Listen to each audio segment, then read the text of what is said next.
Hello again, everyone. Welcome back to Cotton Grower Magazine's Cotton Companion Podcast. I'm Jim Stedman, editor of Cotton Grower, and I'm joined, as always, by my good friend and colleague, Beck Barnes. Now, Beck, it's amazing and somewhat frightening how things can change in 2 weeks. The last time we were here recording this podcast, growers were looking forward to wrapping up their final field work, moving on to defoliation and harvest.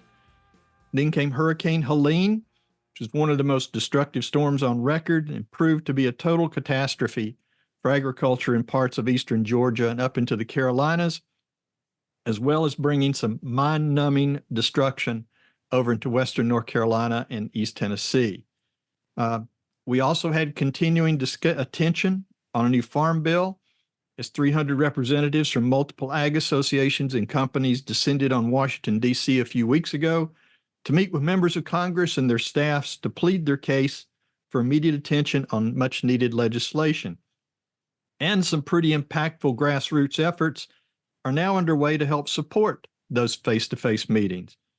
And we also had a, thankfully, short-lived longshoreman strike that threatened to shut down East Coast ports at a critical time for moving commodities to and from customers, as well as bringing lots of items in for the Christmas season, which I know is of utmost importance to your 2-year-old daughter. Yeah, well, yeah, it could have been a big trouble there if we don't get any Paw Patrol stuffed toys in. No, Jim, it's funny. You're right. We went from kind of a sleepy end of the season. Guys are gearing up for harvest, and that's didn't have just a boatload of news items to be reporting on. To suddenly these three big things impact our industry in a major way.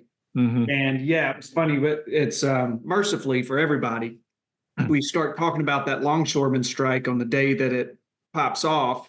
And you and I are doing a little bit of huddling about how we might cover it and and I'm thinking, okay, I'm going to reach out to Shay Ishii and Buddy over at AXA and get some comment from them on how this is impacting our industry. And by the time, we get geared up to get going on that, it got resolved.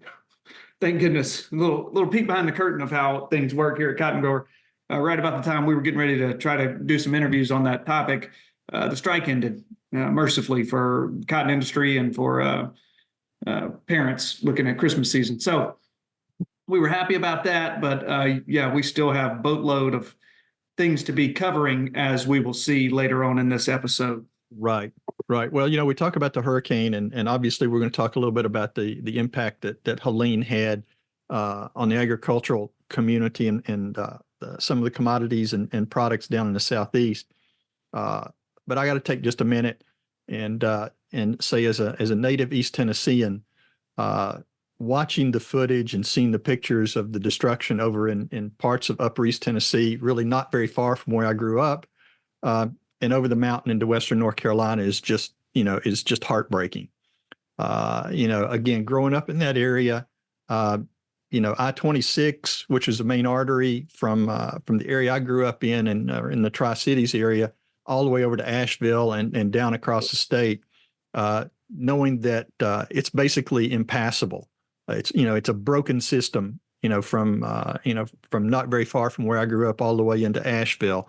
A lot of little towns that I remember going to over in Western North Carolina just basically are gone. It's impassable.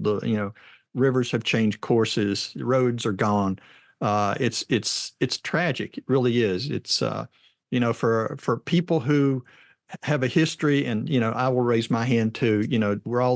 This is where the Scots-Irish moved to, and the basic principle for those folks are, you're stubborn and you really don't want any outside help.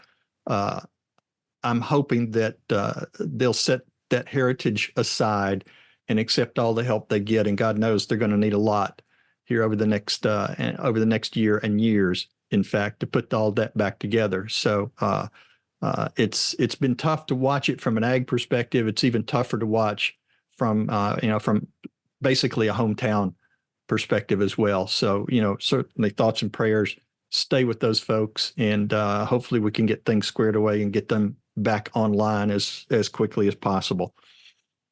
Absolutely. Yeah, my thoughts and prayers are with everybody over there impacted by that storm as well. Yeah. Well, as you know, and as you mentioned, Beck, we spent some time in the past week talking about Helene. We talked about the Farm Bill. We talked about the port strikes. We talked about them internally because of how each of them impacts or potentially impacts not only cotton, but also other markets that some of Cotton Growers' sister publications cover. So in today's episode, we're going to split our focus and we're going to visit with two guests for more background on two of these important topics. Joining us for today's discussions are Camp Hand. He's the University of Georgia Extension Cotton Specialist, and with Robbie Minnich, who's Vice President of Washington Operations for the National Cotton Council. That's right, Jim. A couple great interviews we have in store later on. But before we move ahead to those items, we have the American Cotton Shippers Association, and they have a brief message that they'd like to share. The American Cotton Shippers Association, also known as ACSA, is a trade association primarily made up of cotton merchants, founded in 1924. ACSA members manage the majority of the world's cotton trade, providing services of merchandising, delivery logistics, and risk management to their customers. ACSA will be holding its 101st annual convention in Palm Beach, Florida in June of 2025. For more information on ACSA, including their convention, view their website or Twitter account at Cotton Shippers. As always, a big thanks to our friends at ACSA for that message and for their support. Well, let's get started with today's discussions. First off, let's welcome Camp Hand, who's University of Georgia Extension Cotton Specialist. We'll bring him back to the Cotton Companion. Camp's been a busy man, along with all the other county agents in Georgia, basically trying to get eyes on what Hurricane Helene left behind and to start getting recovery plans in place for the farmers impacted by the storm. Camp, welcome back to the podcast.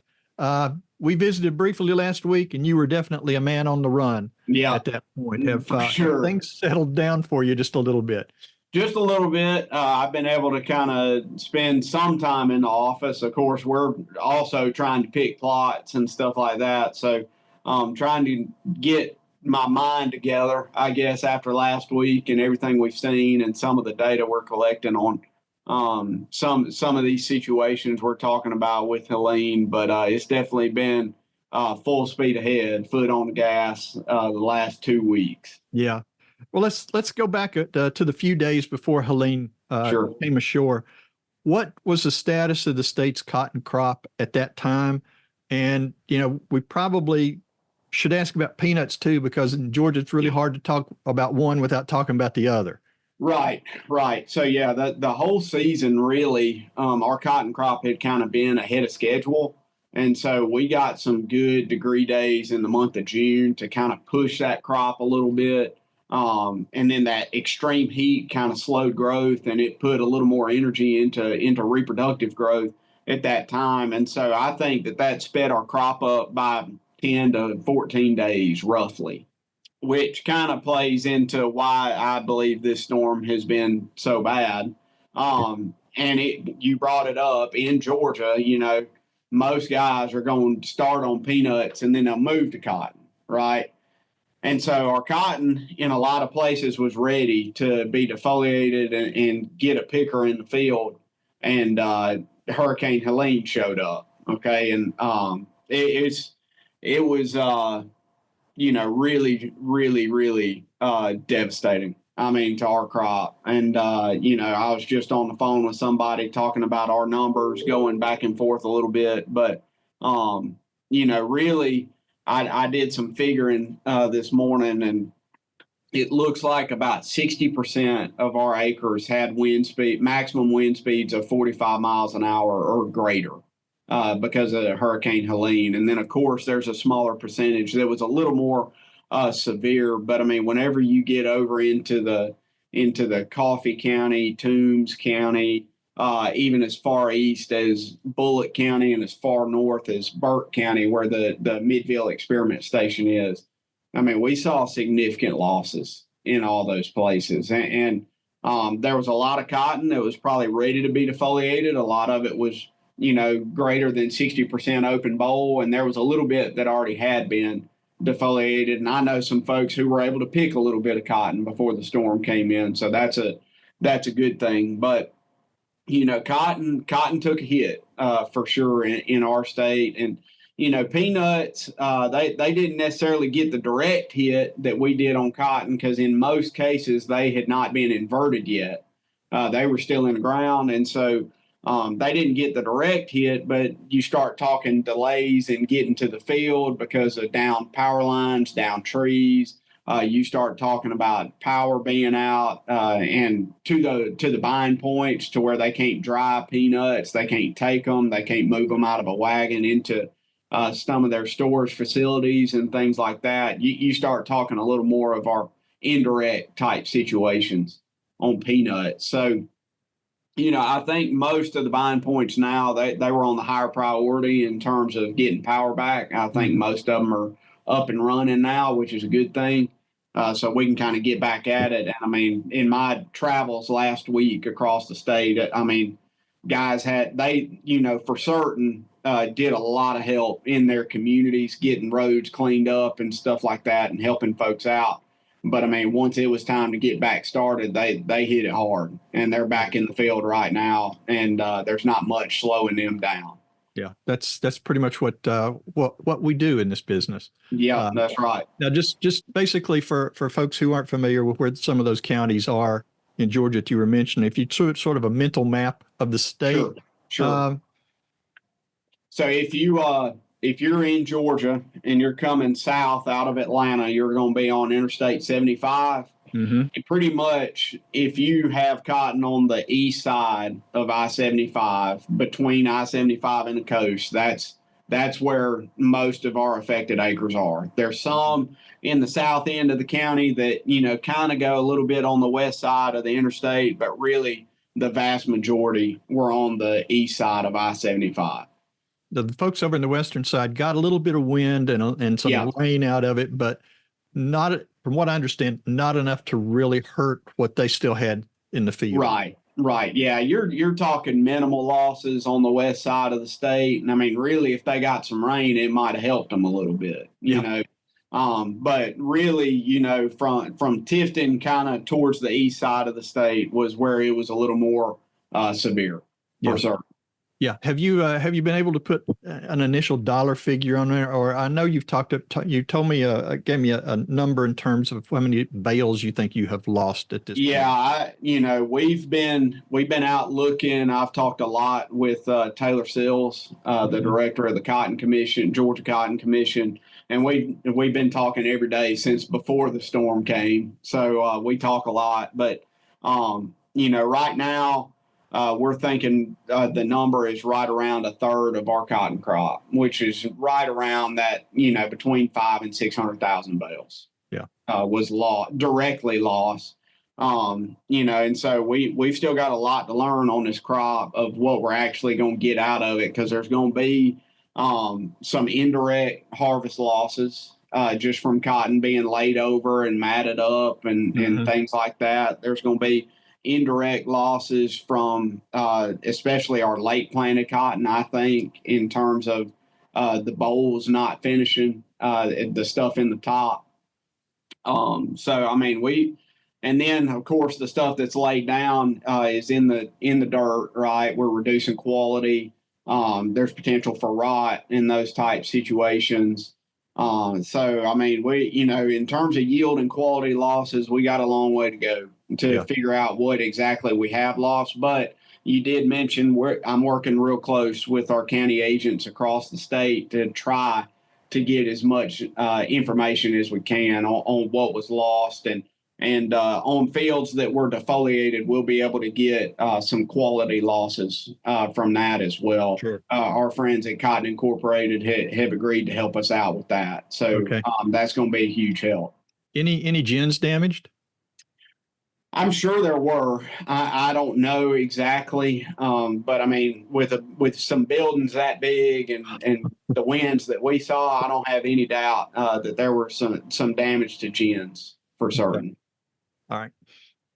Yeah, Camp, I as you rattle off the myriad ways that Helene has wreaked havoc on the industry down there, I'm hesitant to even go here. But as we are recording here on the morning of October 8th, Hurricane Milton is now picking up steam and making its way across the Gulf Coast. I think it's scheduled to blast its way from west to east across the center of Florida. Mm-hmm. What do we know? And this is my fault for not doing like a long-term track of where this thing is headed, but are we expecting to get any additional impact in those Georgia counties from Milton? Is it? No, our climatologist here at UGA, Pam Knox, keeps us updated on things like that real regular. Yeah. And it looks like the biggest damage from Milton is going to be just across the peninsula of Florida. So certainly hoping that those guys get out and stay safe and all that. But it looks like we may get some rain, in some of those southern counties and even along the Georgia coast. But I think we're going to dodge a bullet there. Yeah. Thank goodness for our growers. I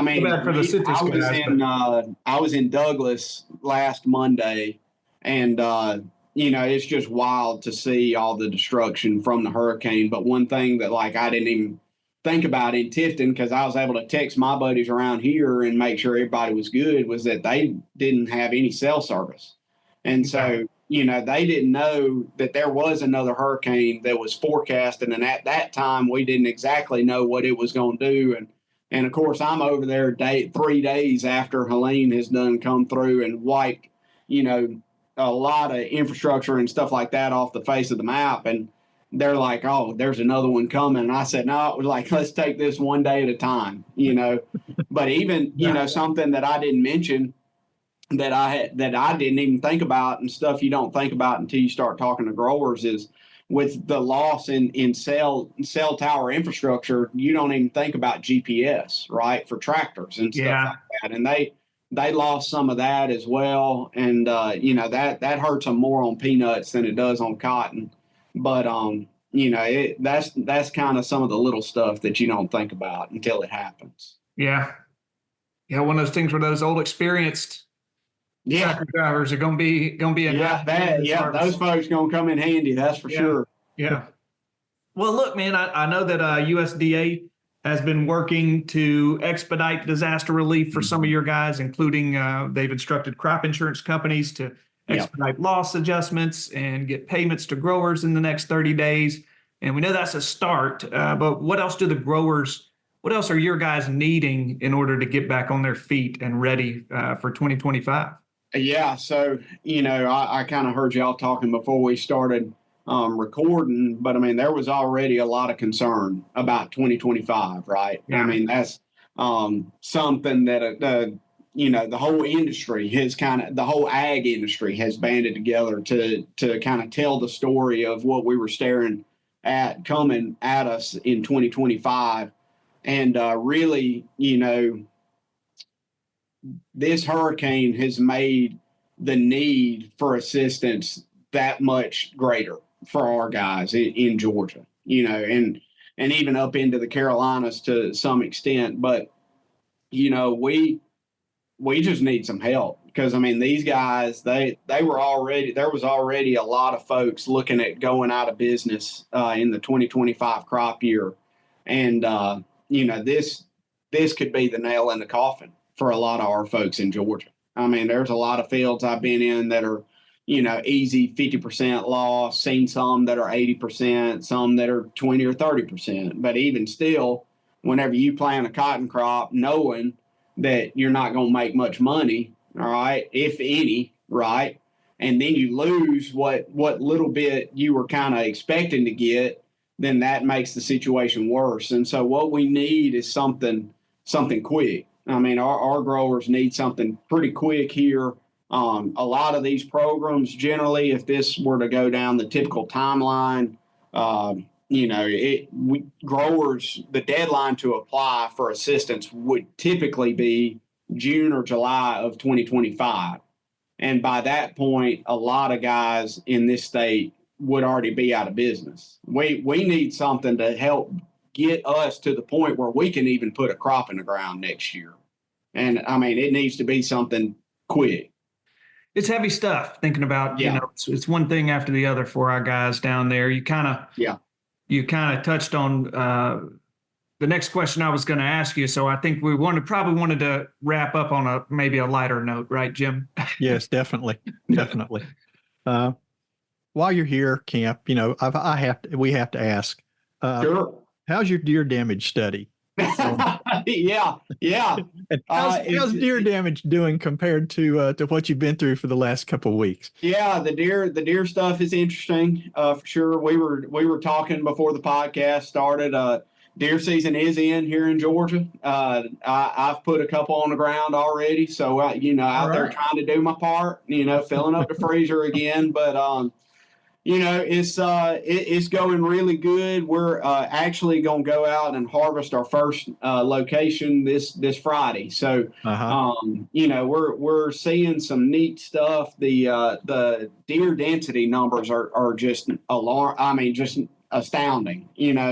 It's stuff that I never thought that I'd see. Doing this kind of stuff, but we, certainly are seeing delays in maturity, height reductions, losses in stand, right? And then we've got some simulated stuff here on the station, and so we're looking forward to that. I was actually talking to my graduate students earlier, and they're getting ready to submit talks to the Beltwide, and so we're kind of gearing up for that kind of stuff. But certainly looking forward to sharing some more in-depth results on some of that. Yeah, I had to smile. I was over at Tyson Raper's field day a couple of weeks ago, and he was talking about he had a deer study set up in one of the back 40s right at the edge of the experiment station, and right next to it was a study he was trying to do with the whole thing on biologicals, with part of that multi-state multi-state study, and the deer came in and ate the wrong study. Yeah, that's how it's gone for us in certain spots. We did 20 locations on farm, with growers and stuff like that, and I talked to Anthony Black up in Midville, and he had me a spot picked out. He was like, "Man, they wear us out over here. Like that's where we're gonna put it." And so we put it out there and, put the cages up and all to keep the deer out and stuff like that. And he said, Camp, it's just the dangest thing. He said, those guys next to me across the pine trees, he said, they've never planted soybeans in 20 years of me being here. And this year they planted soybeans. And so that's where the deer went, that's the way it works. That's the hard part about working with an animal, They're you can only do so much, but that's why you got to do, I said, we've got 20 locations. There's quite a few that we're going to see significant losses from, and there's quite a few that we're not, but that's part of it, Yeah, they didn't get the memo where they were supposed to. We need to get that out to them a little bit earlier. Yeah, okay, we'll work on that. Well, Camp, I tell you, thanks for taking time to join us today. I know you're really busy. These storms always seem to come at the worst time for Southeast growers. They make a lot of extra work for you and for your colleagues across the state, and we certainly appreciate everything that you have going for to help the growers in your state. We'll certainly catch up with you again soon. Really and truly, I hope we never have to have this discussion again. Agreed. After last Monday, I told Scott Mumford, our peanut agronomist, we rode around all day. I said, I hope we never have to do this again. So next time, let's just have a podcast about deer or something fun. How about that? Yeah, definitely. You got a deal. Sounds like a good idea. Thanks, good Camp. Deal, appreciate it. Thanks, ma'am. Well, now let's shift our focus to the Farm Bill and to the collaborative efforts of ag commodity organizations and other groups who've been taking their message directly to Congress to push for a quick resolution for this overdue legislation.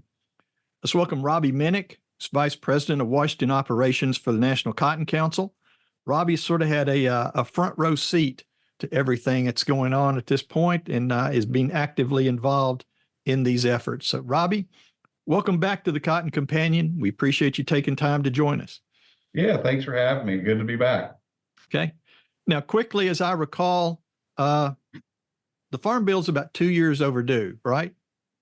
At this point? It was supposed to be renewed September of last year. Okay. So where do we stand right now on getting this bill done? Is it possible to finish in this upcoming lame duck session, or are we likely looking at another extension? I'm still optimistic. We've seen a lot of movement in the last few weeks, which I think is very positive. The four corners of the House and Senate Ag committees are meeting. Their staffs are meeting. They're trying. They're really trying to work to get something ready to have ready for the lame duck session of Congress later this year. Okay. Well, obviously, we're seeing a lot of frustration at the farm gate and state levels about the slow movement on this legislation. And I think primarily driving a lot of that is inflation and rising input costs have really kind of outpaced the current safety net and some of the current programs that are sitting in the 2018 bill. Is that one of the driving factors? A couple of weeks ago, you had 300 organizational representatives there in Washington to help personally push that message across. How effective do you think those discussions were? I think that was tremendously effective, and I think you can kind of draw a direct correlation with the movement that we've seen the past few weeks with that fly-in. It was an idea that we had, went to the other commodity groups and said, hey, would you guys be willing to bring a few of your growers to town, and let's all go together instead of the cotton guys going to see the cotton members and the corn folks going to see the corn members. Let's put all regions and all commodities together in a room and break them out into teams and go see a bunch of members of Congress. Everybody, will work together really well on that across the commodity groups. And I think it was very effective. We had a lot of really good feedback from members and staff. It gives them, the ability to then, go to their leadership and really the impetus to say, look, I'm hearing from folks from everywhere about this, and this is real. And not only did we have farmers, but we had lenders. We had the American Bankers Association, Farm Credit. So then you had farmers telling their personal story, and then lenders sitting there going, yeah, hey, I see the books. I know what's on our balance sheet, and it's not pretty. What they're saying is true. Yeah, it's not restricted to just one crop and one geography at this point. It's pretty much a universal issue. Absolutely. Yeah. Did Hurricane Helene add any urgency to the deliberations, do you think? Well, I think that, it adds some complication to it a little bit. And I don't think that that's necessarily a bad thing. But, obviously now, I think we were already before the hurricane looking at, all right, how do we get this 5-year farm bill across the finish line to give growers certainty? But recognizing that even if we do that, that's for the 25 crop. Any benefits from that come in 26. So then we've also got to have a separate package of economic assistance for 2024. So that's really where our focus has been. And then now you add the hurricane on top of that. So now you've got a natural disaster assistance package, which, there were already, there was disaster in 2023 that wasn't addressed. There have been other hurricanes and natural disaster events. So people were already thinking about it.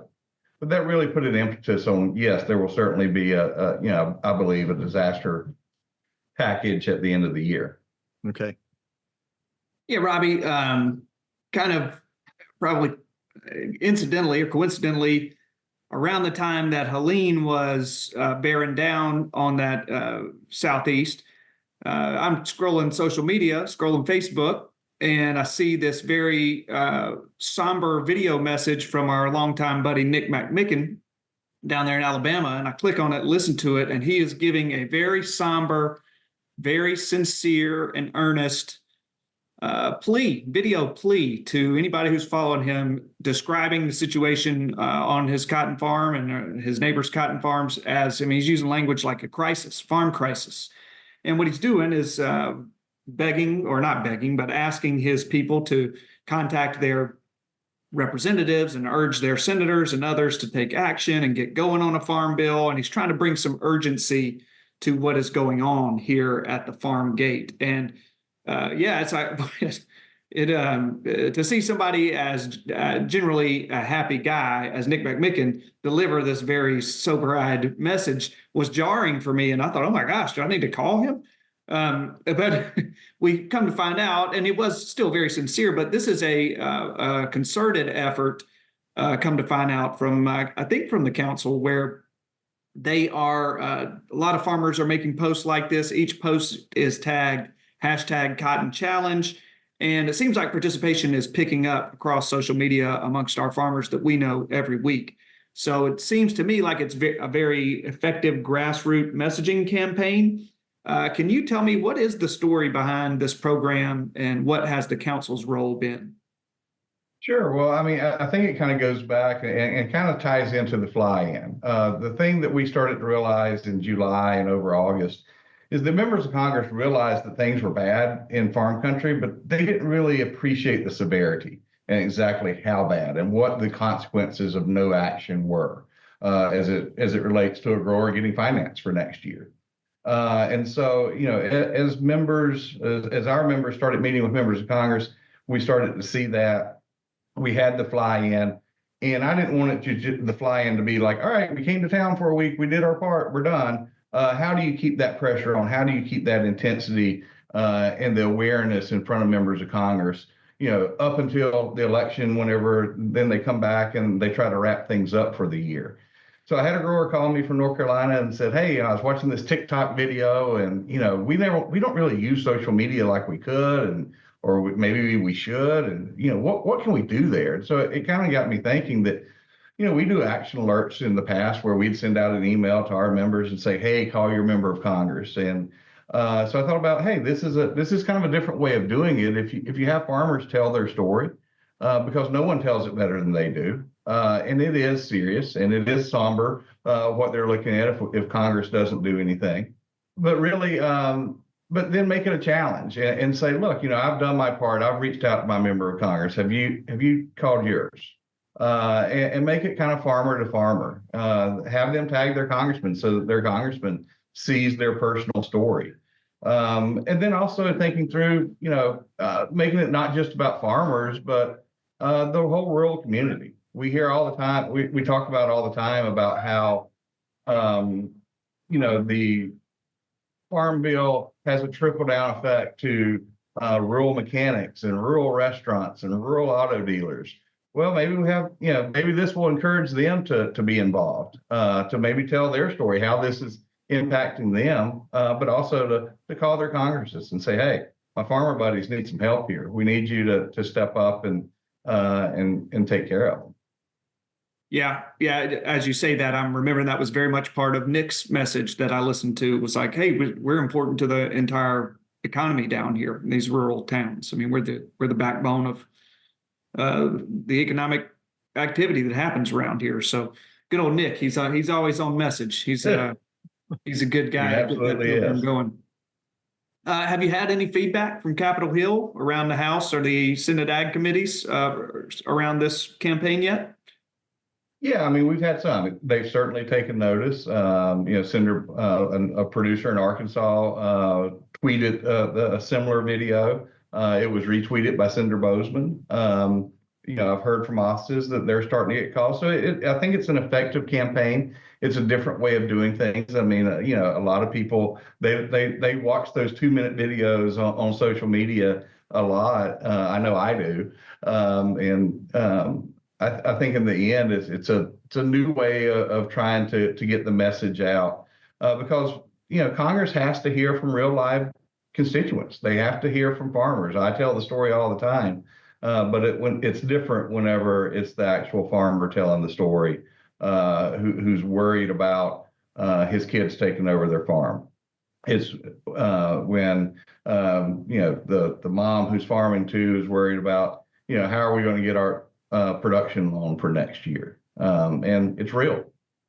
Any feel how many growers have jumped in to be part of this, that have participated in this so far? I'm not sure exactly how many are out there right now. I'd probably say close to a dozen. There's probably 30 or 40 producers that we've kind of said, hey, is this something you'd be interested in doing?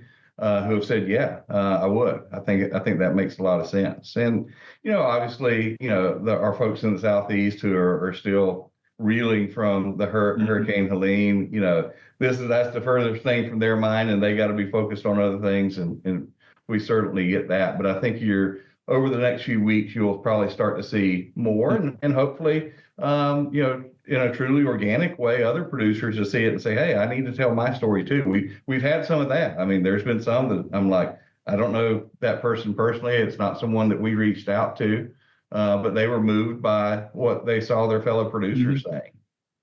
Are any of the other commodity organizations, are they picking up on this and trying to do something similar? I'm not sure.